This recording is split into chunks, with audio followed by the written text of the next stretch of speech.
शांति शांति। ओम। वैशेषिक दर्शन में हम सप्तम अध्याय द्वितीय आभनिक के 8 सूत्रों को, या बल्कि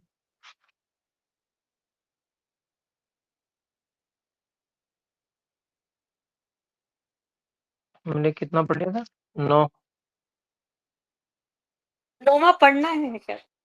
अच्छा अच्छा, ठीक है। 8 सूत्र पढ़ चुके हैं।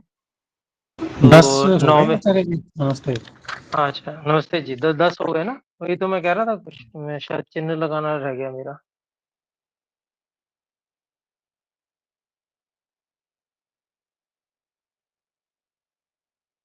हाँ, 10 हो गए। तो संयोगज संयोग के विषय में हमने बात की थी। तो यहाँ तक यदि कोई हम में से बात पूछना चाहते हैं तो कृपया हस्तोत्थापन द्वारा सूचित कर सकते हैं।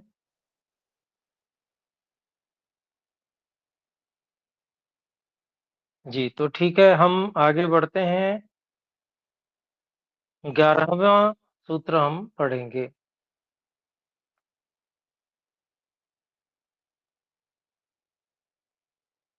तो पीछे जो संयोग के अनेक प्रकार और विभाग के भी प्रकार हमने देखे, उस विषय में आगे और बात कर रहे हैं 11वें सूत्र में। संयोग विभागयोः संयोग विभागा भावो अणुत्व महत्वाभ्याम व्याख्यातः। तो जैसे पहले सूत्र होते हैं उसी तरह से यहाँ पर भी है, और अभिप्राय है कि संयोग और विभाग में संयोग और विभाग का अभाव अणुत्व और महत्व में अणुत्व और महत्व के अभाव के समान समझना चाहिए।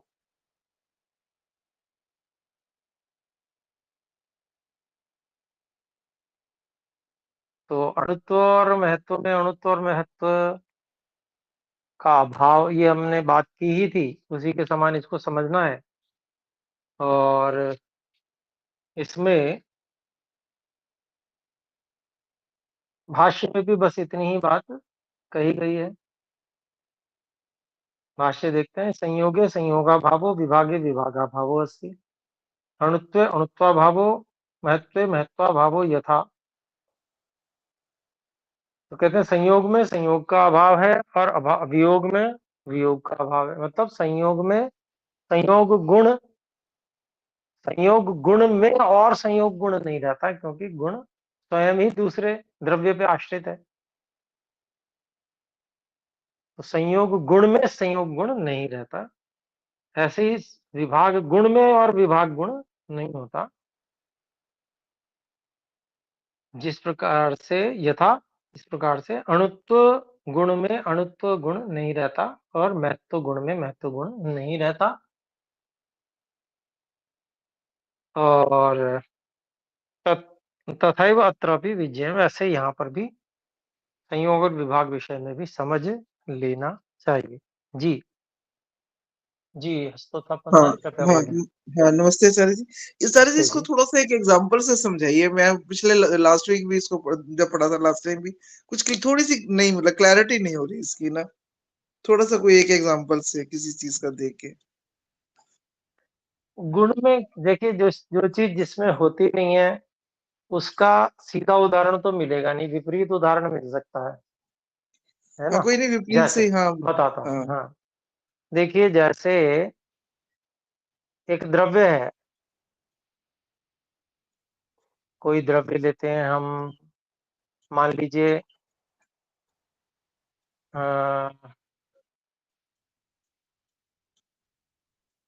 द्रव्य है सेब। ठीक ठीक। है। हाँ और जी। उसमें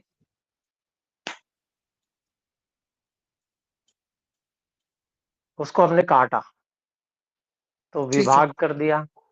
अब ये जो विभाग होना गुण है, विभाग हुआ जो, ये द्रव्य में हुआ ना। हाँ, उस मटेरियल में मतलब उस चीज में हुआ, सेप में हुआ। जी, द्रव्य में हो गया। हाँ जी। अब विभाग तो स्वयं गुण है, हम्म, आप विभाग में भी विभाग कैसे करोगे ये बताओ। आप द्रव्य जो विभक्त द्रव्य है उसमें और विभाग तो कर सकते हो, हाँ लेकिन जी, हाँ जी। विभाग गुण में विभाग कैसे करोगे ये बताओ। अच्छा, विभाग गुण में हम विभाग नहीं कर सकते। ठीक है जी। यही कहा जा रहा है यहाँ पे। ठीक है ठीक है जी, ठीक है जी। तो कथम कृत्वा इति उच्यते, किस प्रकार से इसको आगे बता रहे हैं। आशीष जी बोले। प्रणाम आचार्य जी, नमस्ते। तो इसमें तो ये भी आ गया ना कि जैसे 1:16 है कि गुण में गुण नहीं है, गुण में गुणों का अभाव है, वही। हाँ वही है, बिल्कुल बिल्कुल वही बात है। उसको अलग अलग जब गुण हम लेकर अलग अलग व्याख्या कर रहे हैं तो उनकी सबकी वैसी की वैसी ही बात बता रहे हैं आचार्य हाँ, कणाद जी, है ठीक है, ना। ठीक है। सभी के विषय में ऐसे ही कहा कि भाई उसको उसके समान समझ लेना, पहले समझाया एक को, फिर हम्म, उसके बाद में कहा कि भाई उसको हाँ, उसके समान समझ लेना। वैसे ही हाँ चल जी, रहा है।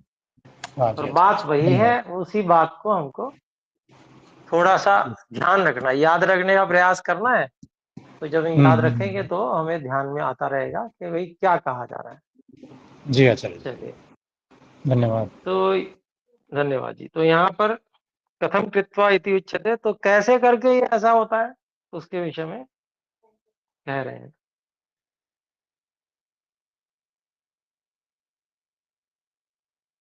तो कर्म भी ही कर्माणि गुणैश्च गुणा अणुत्व महत्वाभ्याम इति।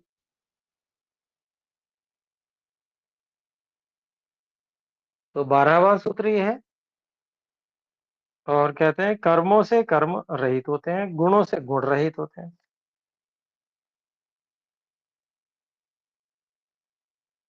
इस हेतु से संयोग और विभाग, अणुत्व और महत्व इनसे रहित हैं, या संयोग और विभाग संयोग और विभाग से भी रहित हैं। ठीक है, ऐसा भी कह सकते हैं। गुण में गुण नहीं रहता, बस वही बात ध्यान में रहेगी। और हम गुण शब्द आगे लगाकर बोलेंगे ना, जैसे संयोग गुण और विभाग गुण, अणुत्व गुण और महत्व गुण से रहित है, या संयोग गुण से रहित है। संयोग गुण तो स्वयं ही गुण है, उसमें और संयोग गुण कहां से आएगा, है ना। ऐसे ही विभाग गुण में विभाग गुण नहीं रहता, मतलब वो उसमें गुण में गुण नहीं रहता, ऐसा कह लेंगे तो हमें मतलब थोड़ा सा अपने को संतुष्टि हो जाती है, शब्द हम ठीक बोल लेते हैं तो समझ में आ जाती है। बात वही है। तो 12वें सूत्र का जो हम वो देखेंगे, भाष्य। कर्म भी ही असंबद्धानि कर्माणि गुणैरसंबद्धा गुणैरसंबद्धा गुणा भवन्ति इति उक्तम पुरस्तात्। तो पहले ये बात कह चुके हैं कि कर्मों से कर्म असंबद्ध है, अर्थात कर्मों में कर्म नहीं रहते, और गुणों से गुण असंबद्ध है मतलब गुणों में गुण नहीं रहते।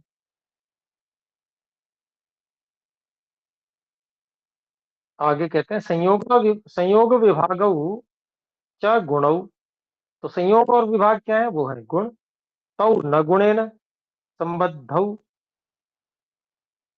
इसलिए वो गुण से संबद्ध नहीं है, अर्थात उनमें गुण नहीं रहते। तस्मादेव, इसीलिए तौ संयोग विभागो, वे दोनों संयोग और विभाग खलु अणुत्व महत्वाभ्याम न संबद्धौ, इसलिए वो दोनों संयोग और विभाग निश्चय से अणुत्व और महत्व से संबद्ध नहीं है, अर्थात संयोग और विभाग में अणुत्व और महत्व नहीं रहते। न ही तत्र अणुत्वम महत्वम इति। अणुत्व महत्वयोर गुणत्वात्। तो उनमें अणुत्व और महत्व नहीं रहते, क्योंकि अणुत्व और महत्व के गुण होने से। अब आप कथन करेंगे तो कथन अलग से हो जाएगा, पर वो गौण कथन होगा, हो रहा होगा वो द्रव्य में ही। जैसे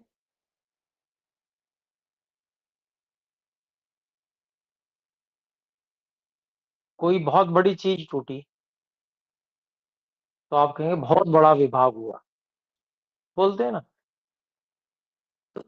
विभाग कहाँ हुआ है? वस्तु में। और बड़ापन कहाँ है? वो भी वस्तु में है। विभाग में बड़ापन नहीं है। बात समझेंगे, है ना? ऐसे।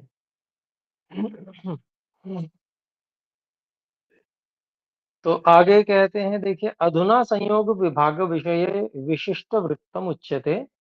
अब संयोग और विभाग के विषय में विशेष जो व्यवहार है उसके बारे में कहा जाता है, विवरण कहा जाता है।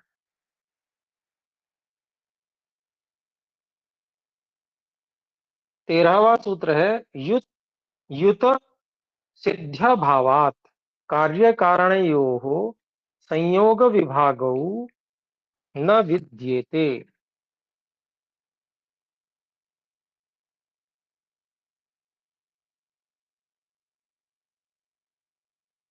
तो अभिप्राय हुआ,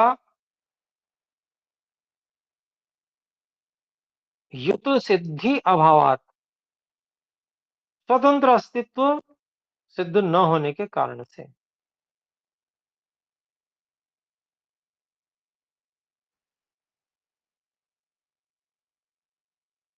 कार्य कारणयोः, कार्य शब्द और कारण शब्द,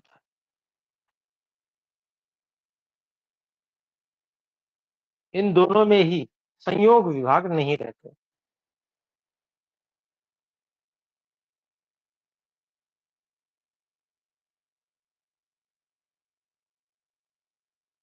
संयोग और विभाग का स्वतंत्र अस्तित्व नहीं है, द्रव्य के अधीन है ये।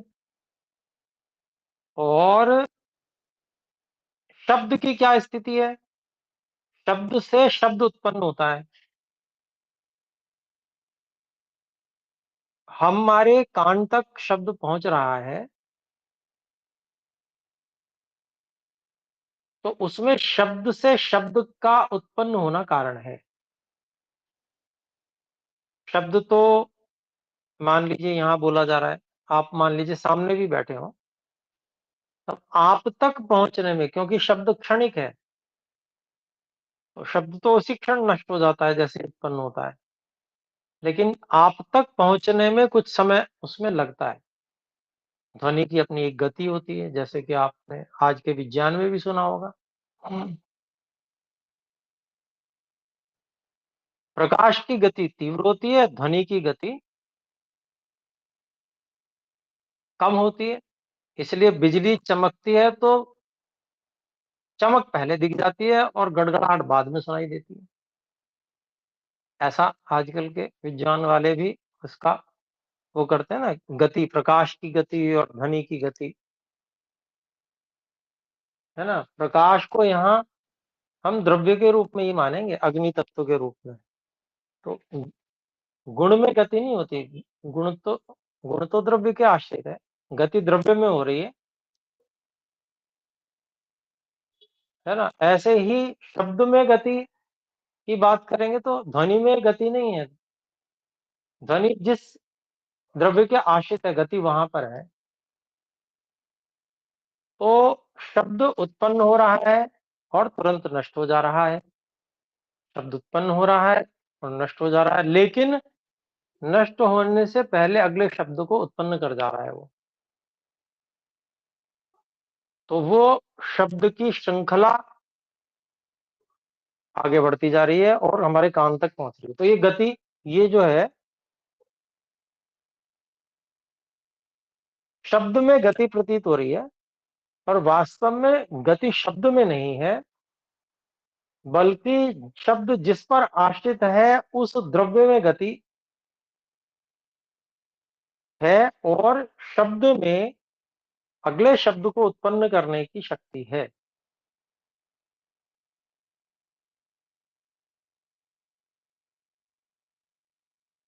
तो वो भी द्रव्य के माध्यम से ही है, क्योंकि शब्द उत्पन्न होकर कंपन करता है, और वो कंपन आगे के द्रव्य को कंपित करके शब्द शब्द उत्पन्न कर देता है। तो ये थोड़ा सा हम ज्यादा विवेचन में चले गए, पर यहाँ पर हम मोटा मोटा समझने का प्रयास करते हैं जो यहाँ बात कही गई है। आशीष जी बोले।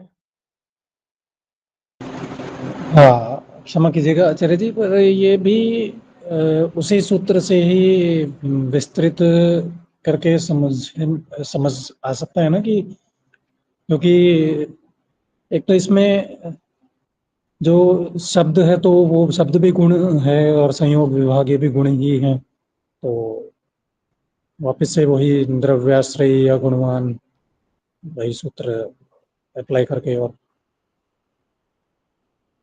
ठीक, बिल्कुल आपकी बात सही है।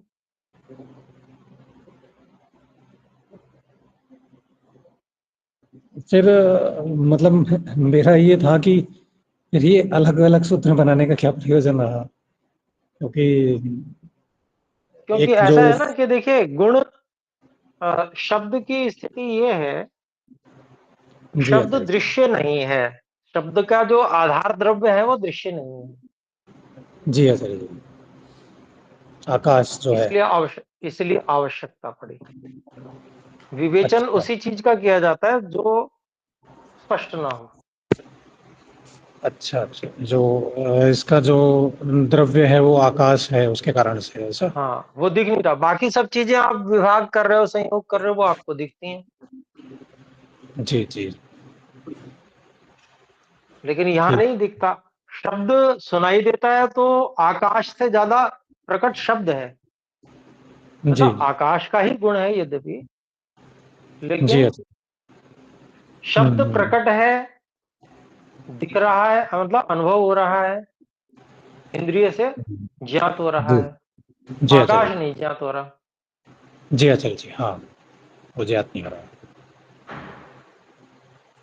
तो इसलिए इसके विवेचन की आवश्यकता है। हाँ हाँ हाँ, जी आचार्य जी, हाँ, जैसे पहले पहले उसमें कोई तृतीय में या उस अध्याय में भी शब्द का अलग से वो किया था, एक शब्द के ऊपर ही काफी कई सूत्र हैं जैसे अलग से। हाँ जी, हाँ जी। तो ठीक है जहां आचार्य पर जी। भी ऐसे विवेचना की आवश्यकता होगी वहां महर्षि कणाद जी या कोई भी ऋषि इसी तरह से करते हैं, जहां विवेचना की आवश्यकता उसको ले लेते हैं वो। ठीक है आचार्य जी, धन्यवाद। जी धन्यवाद। तो यहाँ पर हम देखते हैं इसके भाष्य को।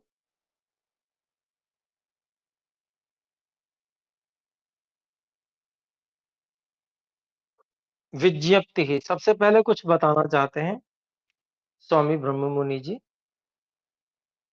तो अस्य सूत्रस्य अन्य भाष्यकार कारैः यो अर्थो विहितः, इस सूत्र का अन्य भाष्यकारों के द्वारा जो अर्थ किया गया है, तत्रार्थे सूत्र प्रणयनम अनावश्यकम, उस अर्थ में सूत्र का बनाना ही अनावश्यक हो गया है, मतलब सूत्र बनाने की आवश्यकता ही नहीं अगर वो अर्थ करें तो। उपस्कार वृत्तौ तु द्रव्ययोर अवयव अवयविनोः संयोगः। उपस्कार वृत्ति में तो कहा गया है, क्या कहा गया है, वो इन्वर्टेड कॉमा में शुरू होता है कि द्रव्ययोः, जो दो द्रव्य हैं उनमें, अवयव अवयविनोः, अवयव भी द्रव्य है, अवयवी भी द्रव्य है। तो कौन कौन से द्रव्य, अर्थात अवयव और अवयवी द्रव्यों में संयोगः संयोग संबंधो, संयोग और संयोग संबंध युत सिद्धेह अभावात् नास्ति, स्वतंत्र अस्तित्व सिद्ध न होने से नहीं है।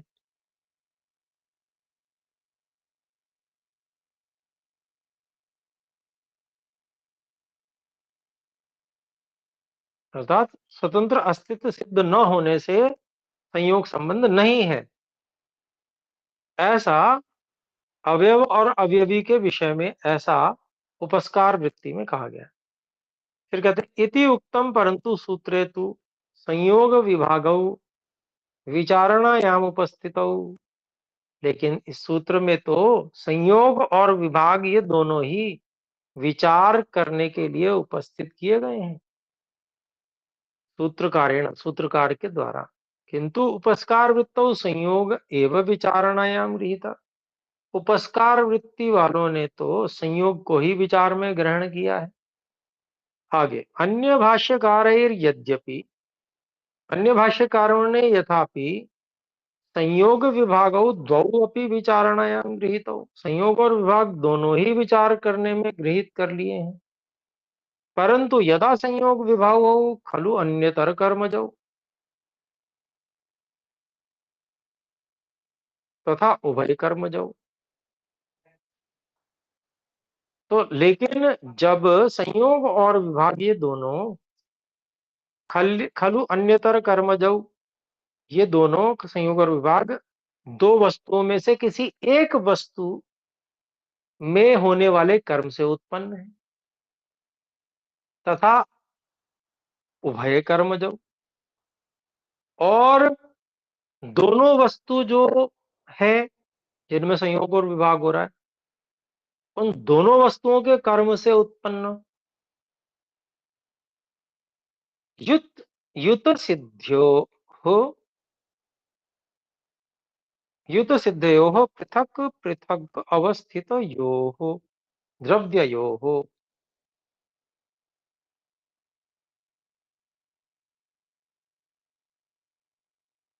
जिनका अलग अलग अस्तित्व सिद्ध है, ऐसे अलग अलग अवस्थित जो द्रव्य हैं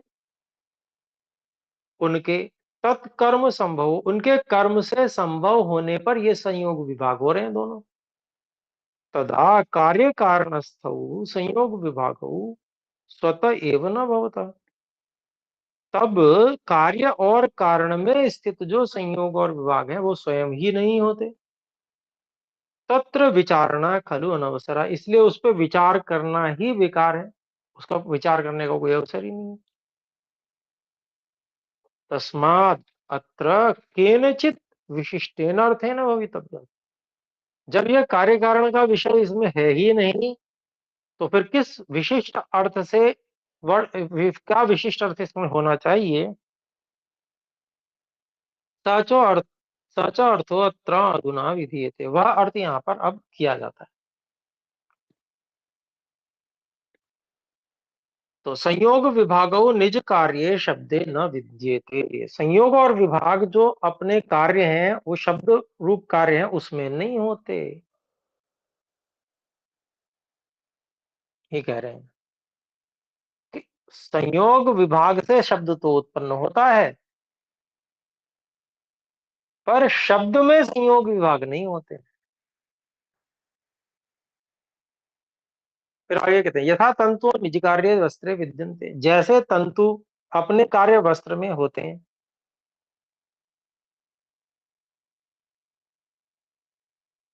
तंतु अपना अलग भी अस्तित्व है, तंतु से वस्त्र भी बन रहा है और वस्त्र में भी तंतु रह रहे हैं। तो ऐसे ही संयोग विभाग से शब्द तो उत्पन्न हो रहा है परंतु शब्द में संयोग विभाग नहीं रह रहे। ये विपरीत उदाहरण हुआ ना तंतु वाला, ठीक है। आगे अथ च संयोग विभागौ निज कारणे कर्मणि न विद्येते, और जो संयोग और विभाग ये दोनों हैं अपने कारण कर्मणि न विद्यते, विद्यते संयुक्त विभाग अपने कारण कर्म में भी नहीं रहते, कर्म में नहीं रहते, क्योंकि कर्म में भी गुण नहीं रहता, है ना जी। तो यथा तंतुषु तन्यमानेषु, ऐसे ही ताने जाते हुए जो धागे हैं उनमें, ततेषु वा, या जो तान दिए गए हैं उनमें, निज कारणेषु वस्त्रम विद्यते, अपने कारणों में जो है वस्त्र रहता है। कुतो न विद्येते इति अत्र हेतुरुच्यते। तो कहते हैं कि भाई अपने कारण कर्म में शब्द नहीं, संयोग विभाग अपने कारण कर्म में क्यों नहीं होते, और कार्य शब्द में संयोग विभाग क्यों नहीं होते, इन सब के बारे में आगे बताएंगे। युत सिद्ध्या भावात द्रव्यत्व कार्य कारण पृथक दृष्टि सिद्धेह अभावात। द्रव्यवत, द्रव्यत्व बोला मैंने, गलत बोला, द्रव्यवत कार्य कारण पृथक दृष्टि सिद्धे अभावात। तो द्रव्य के समान कार्य कारण की अलग अलग दृष्टि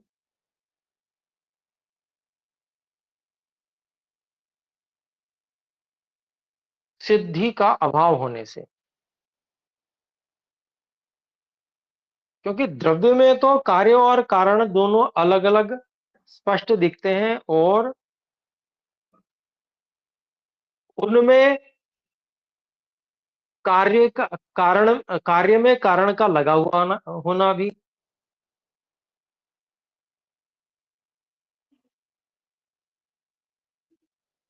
साफ साफ दिखता है।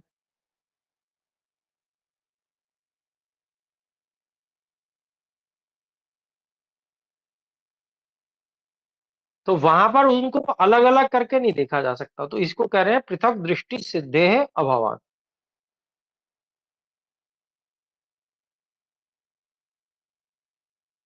द्रव्य के समान कारण, कार्य और कारण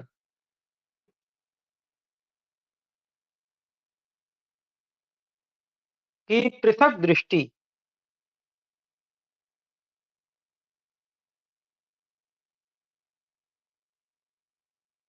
सिद्धि होने के अभाव से, तो द्रव्य में जो कार्य कारणपन है वहां पर दोनों में दोनों दिखते हैं।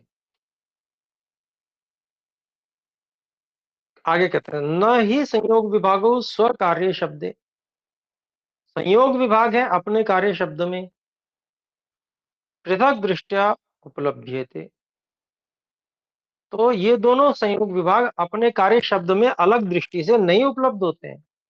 वस्त्र तंतव, जैसे वस्त्र में तंतु दिखते हैं, तत्कार्य शब्द से अस्थिरत्वात्, क्योंकि उनका जो कार्य शब्द है वो अस्थिर है। तथा न च संयोग विभागो स्वकारणे कर्मणि पृथक दृष्टिया उपलब्ध्यते, ऐसे ही जो संयोग विभाग अपने कारण कर्म में भी पृथक दृष्टि से नहीं उपलब्ध होते, वहां भी कारण वही है, क्योंकि कर्म भी अस्थिर क्षणिक है। आगे कहते हैं तंतुषु वस्त्रम इव, कि जैसे तो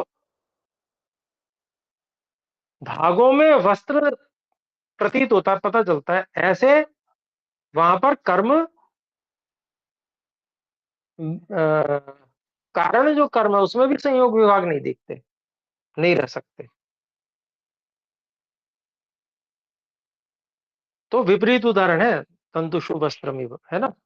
तत्र कारण कर्मणो स्थिर अस्थिरत्वात्, उसके कारण कर्म का के अस्थिर होने से, जबकि वस्त्र और तंतु दोनों ही स्थिर हैं।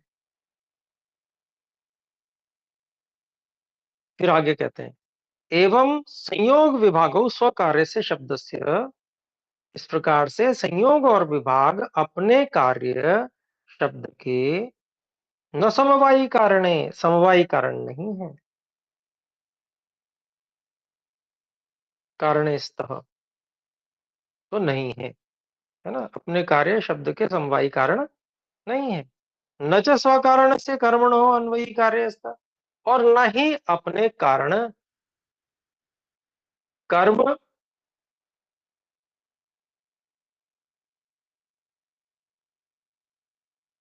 से अन्वित कार्य भी नहीं है।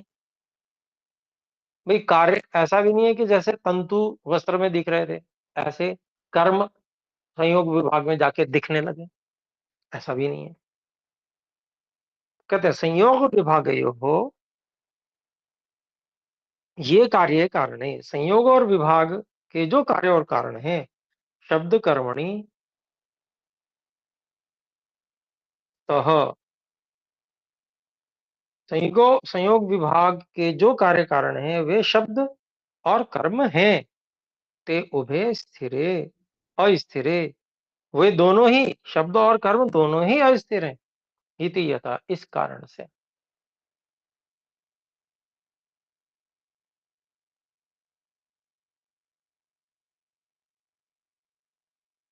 तो शब्द शब्द को उत्पन्न कर रहा है आगे, उससे कोई संयोग विभाग आगे नहीं जा रहा। शब्द में शब्द उत्पन्न होके अगले शब्द को उत्पन्न करा और स्वयं नष्ट हो गया, ऐसे चलता है।